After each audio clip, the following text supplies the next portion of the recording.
So I finished reading the book Marked in Your Flesh, A History of Circumcision from Ancient Judea to Modern America by Leonard Glick. And I gotta say it was very, very thorough. So congratulate I congratulate Leonard Glick for his hard work. But at times it was very unnerving or daunting or just grotesque and very difficult to read, especially as a you know, fortune cutting survivor myself. And I guess it sort of makes sense if you were reading all this stuff your whole life, or at least the scripture part, and like if you grew up with indoctrination stuff, like how religions always they use all this language that's not exactly easy to understand, language that sometimes contradicts itself, or yeah, very hard to follow, like biblical stuff. Then I guess if you were reading that stuff all the time, if you grew up with that, I guess I could see how it makes sense, sort of like it doesn't make sense for parents to injure children, especially their own children, for no real reason other than like tradition or whatever. Because no, it doesn't make sense. Because like circumcision is of course an anachronism because it dates from the Old Testament, so it's been done for like millennia. And so yeah, yes, it's definitely an anachronism. But and there are a bunch of other anachronisms that the Jewish population does not continue to do, like animal sacrifice and slavery and stoning people to death for not being a virgin on their wedding day, and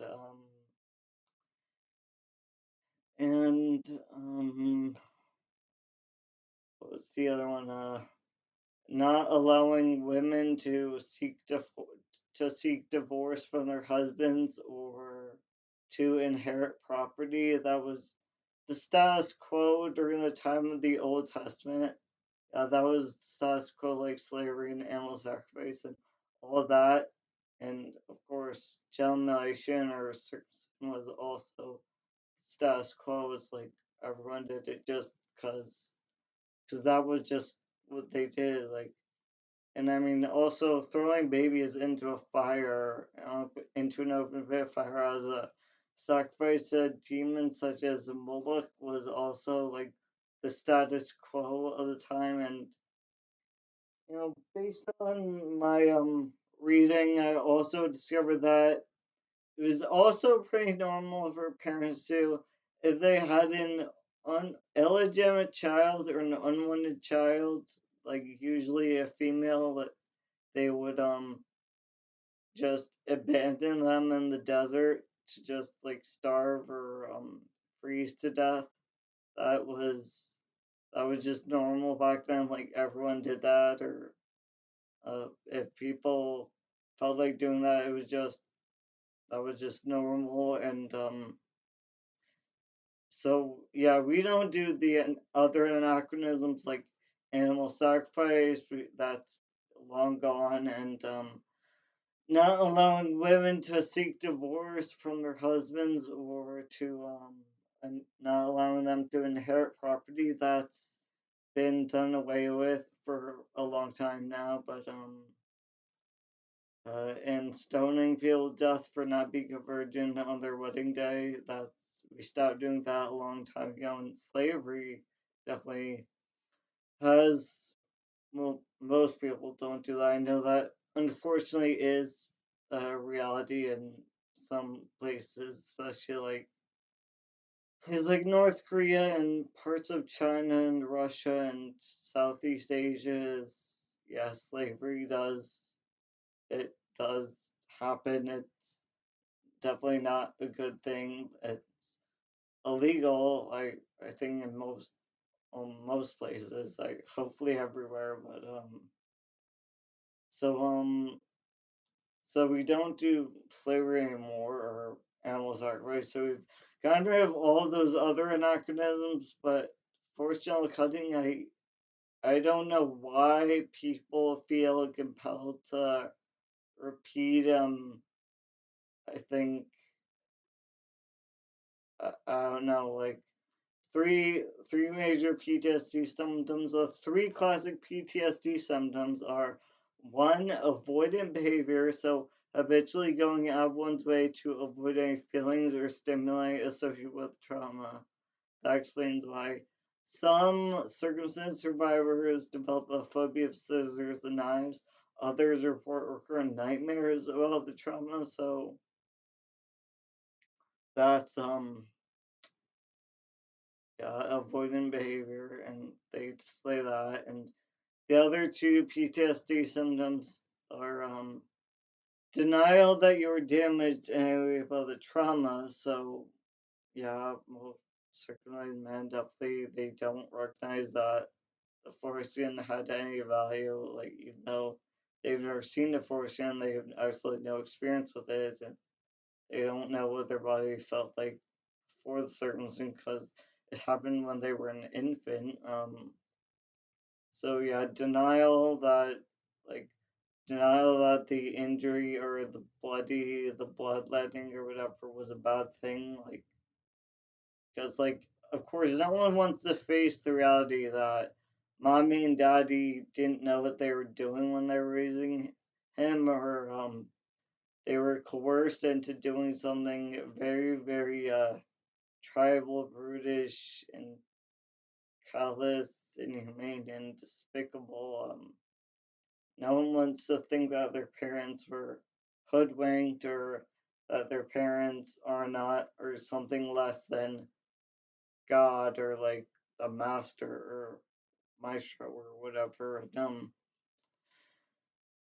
So yeah, denial that you were damaged by the trauma. And then another PTSD symptom is compulsion to repeat the trauma and force on to others.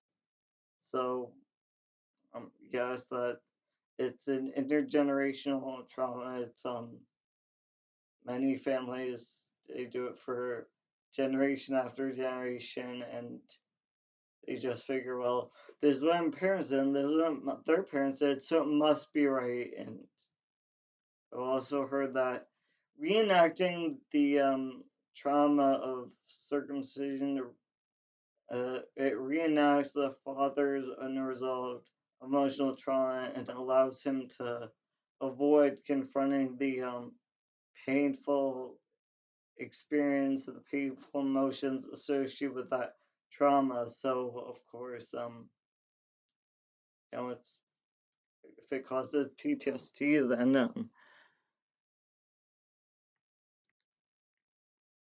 so yeah, circumcised men definitely have post-traumatic stress disorder symptoms, and of course that's if something causes post-traumatic stress disorder, that's not a good thing. And okay, so back to the book, Leonard Glick's book. Well, it started pointing out the reasons why Jews started doing this, or I guess the theories, and so one thing that I guess has been said was that Abraham, uh, like after having mutilated his genitals, it increased fertility, or they noticed that the Israelite population like swelled in number after the um sacrifice, after Abraham did the the bloodletting, and I guess before then there was a lot fewer Israelites, and so to increase fertility, I don't think that doesn't really make sense because yeah, I'm pretty sure uncircumcised men still have babies, and yes, that's definitely I mean, countries with some of the lowest citizen rates in the world are like China, Japan, Russia, China, Japan, Russia, Italy, Greece, Iceland, Finland, Norway, Sweden, Denmark, Colombia, Brazil, Guatemala, Argentina, and I mean those. Of course, those countries have very large populations of intact men, and they're still having babies. So, I mean, the fertility thing doesn't make sense at all. That's pretty stupid. And another reason why they started doing it was uh, they thought it was a punishment for Adam from the Garden of Eden story. So they thought, like, Adam and Eve, bore the majority of the blame for, I guess, the sin or the fall from Eden. Apparently, it was mostly Adam's fault, which, like, whether that's true or not, don't. I don't really know or care because the Adam and Eve story, I'm pretty sure it's just a story. So whether it really happened or not doesn't it's not relevant today, and I don't think it. Yeah, it's just a made up story. It's a punishment for Adam. So yes, again, circumcision is about punishment. So obviously, it's not a nice thing to do to a person. And other theories were tribal or hazing rituals. So of course, the tribal societies that were common during the Old Testament. In order to prove that for newcomers, in order to prove their allegiance and commitment to the group was they were required to do something very, very unpleasant. And you know, the fortune cunning back then, that like if parents were able to injure their child's genitals or willing to injure the child's genitals, like they knew that back then it's a very risky surgery and children die from that. So obviously that's, I don't know, if you're willing to go through the circumcision of your own child in order to like gain access to a group, that means you very, very much value being part of the group or whatever. And I guess also it's just a tribal marking. It's stated many numerous times in the book that circumcision was primarily done or considered a symbol of Jewish identity as male identity in the Jewish community. So, I mean, that it's also said that critics said, well, Arabians or Muslims and also some other tribes such as Aboriginal Australians and people of Papua New Guinea and uh, yeah, Muslims, they practice circumcision too. Like they have circumcised penises too, but that does not make them Jewish. So I don't know. And so if it's tribal marking, well, one, most people aren't gonna see your penis as like as soon as they just walk up to you as a stranger. So um, I don't see why that's important to know that you're Jewish because your penis looks a certain way, and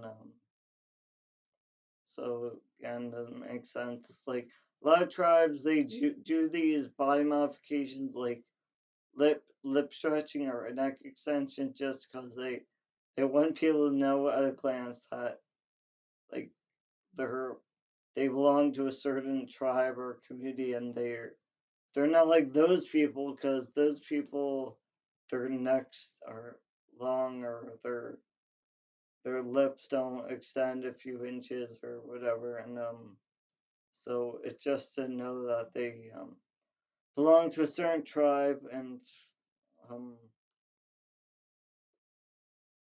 so let's see. He also pointed out that the scar left over from circumcision, apparently it looked like a certain Hebrew letter, like the letter of God, I guess. Maybe the letter of Aleph. Maybe I don't.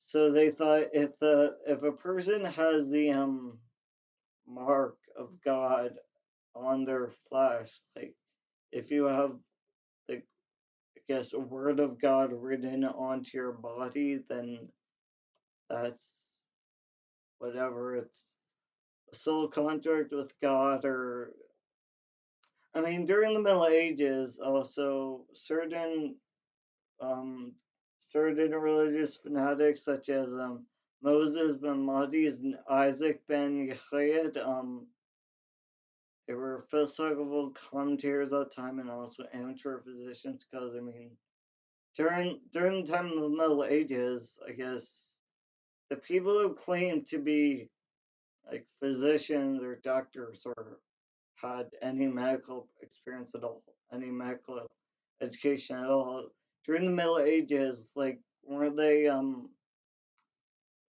pretty sure human understanding of medicine, human physiology back then was less than nothing. Because I mean, germ theory, the idea that hand washing was an effective way to prevent disease, like that came a long time after the Middle Ages. But so yeah, I'm pretty sure during the Middle Ages, like the whole medical practice was um barely like non-existent almost. And so Moses Mamadi, I know he said that one of his quotes was that sexuality and sexual behavior only serves as an obstacle to spiritual alignment. And so I guess by eliminating the most physical sensuous experience possible, which is sex, natural sex, like intact sex, then yeah, by eliminating that, then children would be open to receiving the most mystical experience possible, which is undefined. You don't know what that is, but again, the countries with a very low circumcision rate are like Italy, Greece, Portugal, Spain, and Brazil, Colombia, Panama, Jamaica. I don't know Jamaica and Iceland, Norway, Sweden, Denmark, but I'm pretty sure those countries still seem pretty spiritual, or like they produce good music and dance and art and everything. So I mean that reason seems pretty stupid also. And um is there any so and then like jumping forward to like the Victorian era, during the Victorian era in England, due to a mix of classism and like because the upper class they noticed that the vices of the lower class were like poor hygiene, sexual promiscuity or immorality, and I guess poor hygiene caused disease. Because well, I guess disease was pretty rampant during the Victorian era, because I don't think sanitation wasn't that good, or um like the plumbing system was a pretty new thing. So they didn't get like the water was often contaminated. So and even the food was often contaminated because people were trying to make it look white or whatever, so they use whitening agents, and so it's no wonder that a lot of people were sick or people were dying early because like there are a lot of death traps during the Victorian era, like um even the stairs, like because less wealthy people had shorter stairs and it's hard to walk on, or it's easy to trip and fall on when your stairs are very narrow. So, yeah, it's very easy to hurt yourself. And, I guess the water often causes cholera because it's, contaminated. And of course, people were like dying early, especially the lower class. And, they noticed, physicians at the time noticed that the Jewish population always had much lower rates of a lot of diseases such as syphilis and gonorrhea and I guess vices such as gambling, alcoholism, masturbation, and I guess typhoid, tuberculosis, and the plagues and stuff. Because well, the religion Muslims also focused a lot more on cleanliness, like hand washing was something they commonly practiced, and well, usually those populations were isolated from like outside groups, from Gentiles. So, like their isolation was probably the biggest factor in them, like not getting so much disease, and I think they probably having sex with non-Jews was also something they were pretty against. So they like they usually married other Jewish people, so like it was pretty rare for them to marry people who were not Jewish. So you know, it just they were contracting less STDs. They were, I guess, more monogamous than um so, like, yeah, that was the explanation for their low rates of disease. Or, well, I'm not sure they also factored in how the Jewish population has low rates of disease just because they're a minority group. They're a much smaller population. Like, there are just fewer of them. So, yeah, I'm not totally sure about that. And,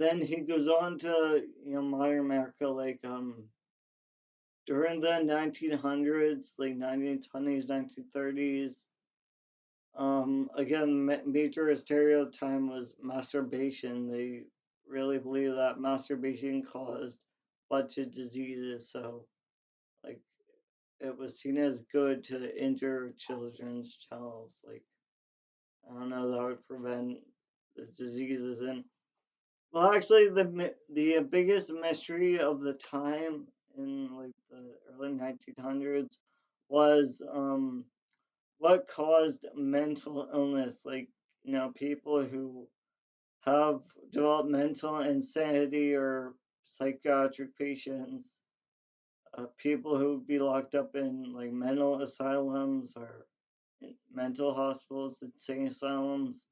Like often the physicians, in order to try to study the problem of mental illness, they would just take tours of the mental hospitals or insane asylums, and they would just observe the mental patients in their cells, and maybe they developed problems like scraggly hair, or they looked very unkempt, or they had rotten teeth, foul breath, or maybe like jaundice or blindness, poor vision, a hunchback, or clubfoot, or epilepsy, or whatever. Like all those diseases and maladies that you'd expect to see in very like people who their mental capacity is um almost nil. Like people have very low mental capacity, and so those diseases that you'd expect to see in them, they also noticed that a lot of the mental patients were often masturbating. They were often masturbating in their cells just because that's very typical behavior of a nervous, anxious, confused individual, or person who they don't have anything else to do, and it's just they need to comfort themselves. But they mistakenly thought it was the masturbation that caused their blindness or rotten teeth or hunchback or whatever. Which no, like now we know that masturbation doesn't cause any diseases, and circumcision doesn't prevent children from masturbating anyway. So that does make sense. And um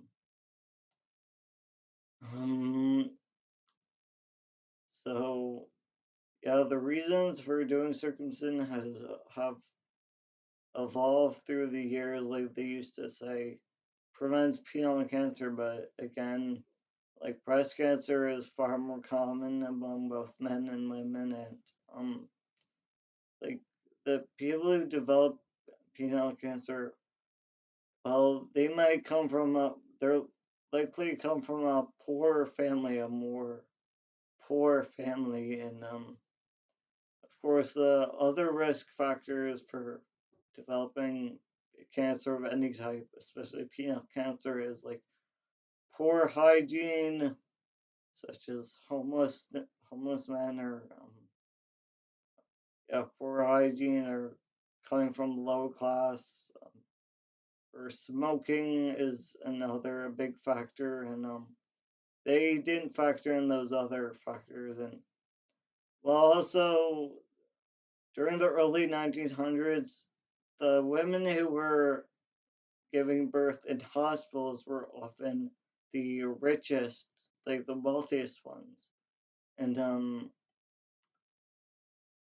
so, of course, circumcisions only almost exclusively happened in the hospital. So um, the only ones who were getting the circumcision were the wealthiest people, people who had a lot of money, upper class people. And of course, upper class people are a lot less likely to suffer from a bunch of diseases, like their hygiene would be better, or I guess low socioeconomic status is a big risk factor for a lot of diseases such as penile cancer or STDs, and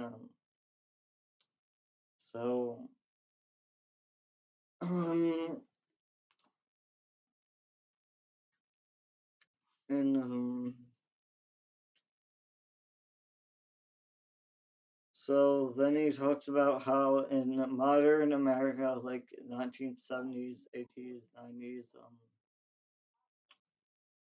it was the 1970s and 90s, or more recent times, like circumcision is often ridiculed or comically talked about in popular media like TV, as like women often see um, non uncircumcised penises or intact penises as ugly, or like an alien. It's a Martian. It had absolutely no personality, no face. Which, I mean, if you went to Europe, um, like women who grow up in communities where circumcision is like almost like barely practiced at all, like in Europe and Japan, like those women would say the opposite. They think a circumcised penis looks like an alien because it's just totally unnatural, or it's unfamiliar to them. It's not something they grew up with, and but again, they're the way they talk about intact penises is having absolutely no character or personality or whatever. Since when do penises are they meant to have a character, personality, face, or whatever? I don't think penises are meant to have face or whatever.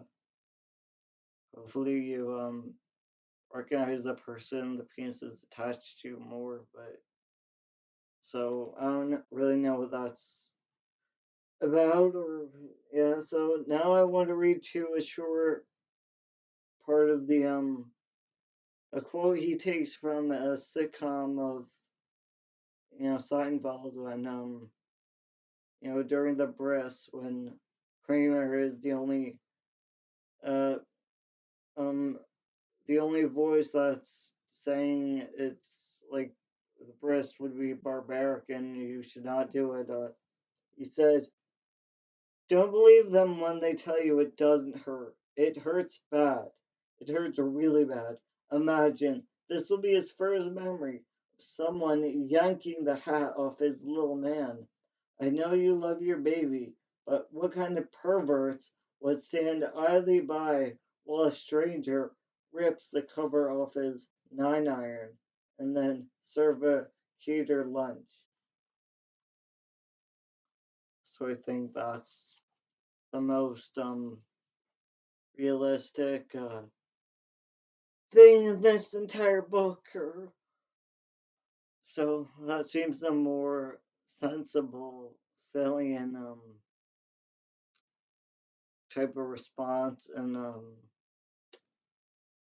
so, I mean, of course, certain hurts. Like some medical practitioners may claim that like babies cannot feel pain or the pain is irrelevant because they don't remember or whatever. But again, if the 18-month-old girl was bitten by a big mean dog, uh, by the time she's like 20 and by the time she's in her 20s, don't you think that's still gonna affect her personality or behavior? So yes, and so of course, early childhood experiences do shape you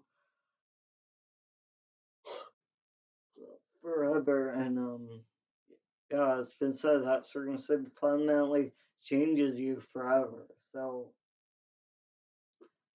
again, I don't like living as something I'm not. I don't like growing up to be a monster or something I'm not supposed to be. So, and I'm sure a lot of other Forest Jellicine survivors also don't like that. They don't like that you grow up to be something you weren't meant to be.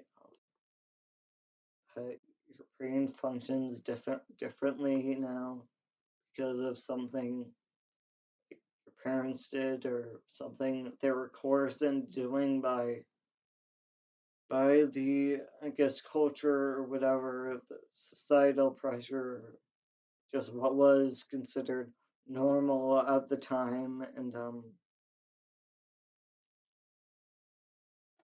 I mean I also read this one, Questioning Circumcision by Ronald, A Jewish Perspective by Ronald Coleman. And again, Reform Jews, you should always base your practice on like the important values of Judaism, which are compassion and rationality, or responsibility, accountability, deeds, living a lifetime of good deeds, actions of charitability, equanimity, compassion, uh, rationality, responsibility, and accountability. So I think it's also been said by some very Jewish people that once they discover how the fortune hunting was a very not nice thing to do to an infant, like,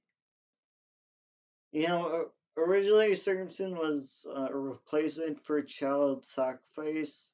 So I guess, during the Old Testament, it was pretty normal for people just murder their children as sacrifice to whatever demon or whatever, and circumcision was supposed to be slightly less cruel, slightly less terrible. I mean, so it's supposed to be the most evil thing you could do to another human being, short of killing them. So um, it was intended to be a really horrible, evil, monstrous thing, and to damage people for life, and to damage their sexuality and physicality and emotions and mentalities, psychology, and everything.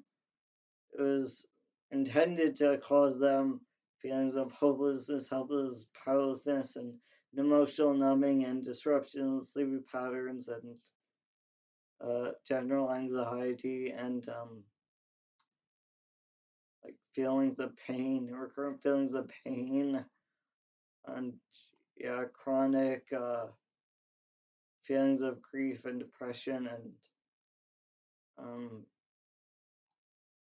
so it was intended to be damaging, incredibly damaging, and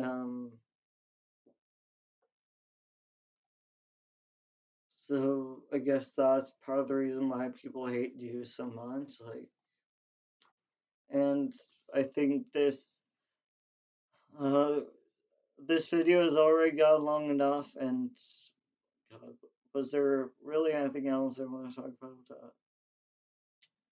Yes, the only other thing I want to talk about was the reason why the Greeks hated Jews so much was because, of course, the Jews were just okay with not having the extra skin of foreskin covering their glands, which was unnatural, and the Greeks always felt naked if they did that. I mean, because I mean, a man's glands would only ever be visible, uncovered by the foreskin during arousal of his signal sexual partners. That's how evolution designed it. It was supposed to be signal sexual partners. So, like, if the Greek people got, I guess, horny, or when they were with someone they wanted to be intimate with, I guess their foreskin would retract, and it was, signal sexual partners, and it was supposed to be an intimate thing. So that's when they really felt naked. So they felt naked if they did not have foreskin, and so that's why they hated Jews so much, and or part of the reason. And yes, the Jews at the time were also a very isolated group, and they did some bloody things such as uh, kosher slaughter and animal sacrifice, which, I mean, a lot of other cultures also slaughter animals. Like, killing animals is definitely um. So, guess gives you something to think about. Again, it was Marked in Your Flesh by Leonard Glick, and so um, it was at times very unnerving to read. Like, you really have to detach yourself, especially if you have a personal experience with circumcision. You need to emotionally detach, and God, if I had to read this out loud to someone else, it'd be very, very disturbing. I'm not sure I could prevent myself from crying, and because it's just horrific. It's deplorable. So I hope you get something out of this. Give me feedback. Tell me in the comments what you think, if you've read this book or heard about Leonard Glick or whatever. And so I look forward to hearing from you guys. Bye.